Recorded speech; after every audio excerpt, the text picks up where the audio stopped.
Alors, au niveau 3, si vous avez été jeter un coup d'œil dans les exemples que je n'ouvrirai pas, vous verrez qu'on est rendu clairement dans un niveau intermédiaire.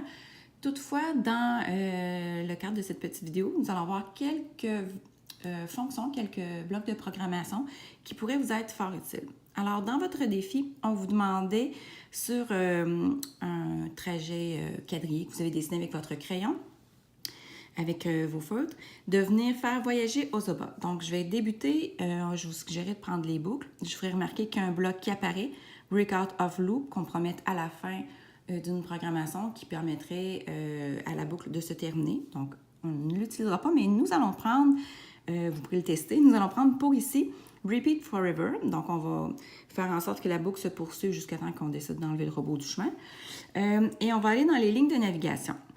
Nous allons prendre le premier bloc qui dit qu'on suit la ligne jusqu'à la prochaine intersection ou jusqu'à la fin de la ligne.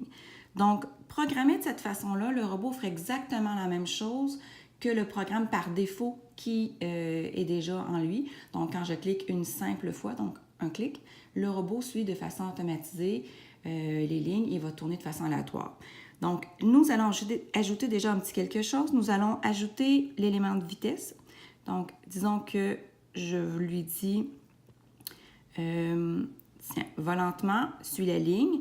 Et tant qu'à faire, on va faire varier cette vitesse-là. Ça sera plus intéressant. Donc, je vais ajouter qu'on va aller rapidement, toujours en lui disant, suis la ligne comme je t'ai demandé. Donc, ça nous dit que le robot va suivre notre quadrille, va tourner de façon aléatoire quand même, mais rapidement et lentement, pardon, et ensuite rapidement. Donc, nous allons l'essayer.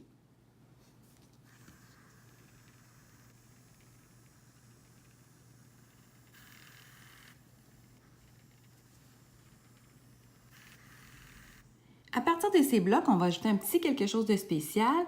On va garder seulement les deux premiers et on va aller dans une nouvelle catégorie, la catégorie logique, dans laquelle, entre autres, il est possible de programmer le robot pour qu'il fasse des réactions particulières en fonction de certains éléments. Donc, allons-y avec la couleur pour tester. Je vais lui dire si la surface est bleue, je vais lui demander de faire un mouvement spécial. On va prendre celui-ci, spin.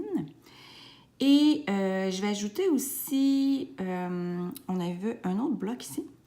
Je vais lui dire si la surface est rouge, je voudrais que tu affiches, disons, en bleu et qu'ensuite, tu t'éteignes. Parce que sinon, si je le laisse toujours avec cette lumière-là, il va continuer son chemin puis je n'ai pas donné la commande d'arrêter. Donc, nous allons essayer ce code-là. Ça devrait faire en sorte que le robot, cette fois-ci, va se promener lentement. Mais lorsqu'il verra du bleu, il fera ce petit mouvement spécial. Et lorsqu'il verra du rouge, il affiche en bleu. Puis ensuite, il éteint et il continue sa route.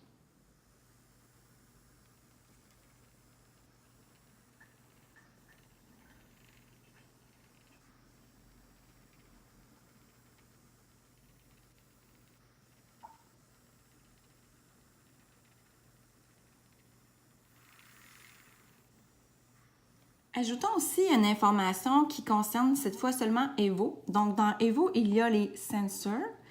Un peu dans la même ligne de pensée, on voit qu'il y a des blocs qui nous permettent d'ajouter une suite à la phrase qui est comme déjà inscrite. Donc, par exemple, si on dit « s'il y a un objet devant », je voudrais que tu recules, par exemple, donc reculons, de 10 pas, de 10 cm en l'occurrence. Donc, on va tester. Ça nous dit que s'il y a un objet devant, le robot va reculer de 10 cm.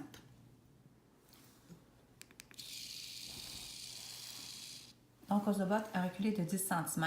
On pourrait ajouter d'autres commandes avant ou après en intégrant ce petit tour.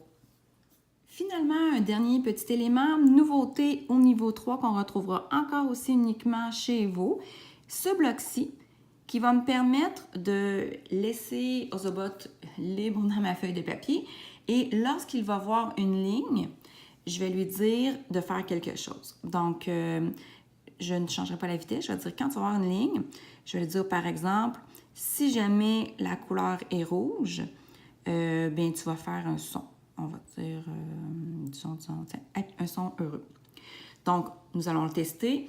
Je vais mettre Ozobot sur une feuille de papier, pas sur une ligne. Donc, lorsqu'il va rejoindre la ligne, si la ligne est rouge, bien, il va faire un petit son heureux.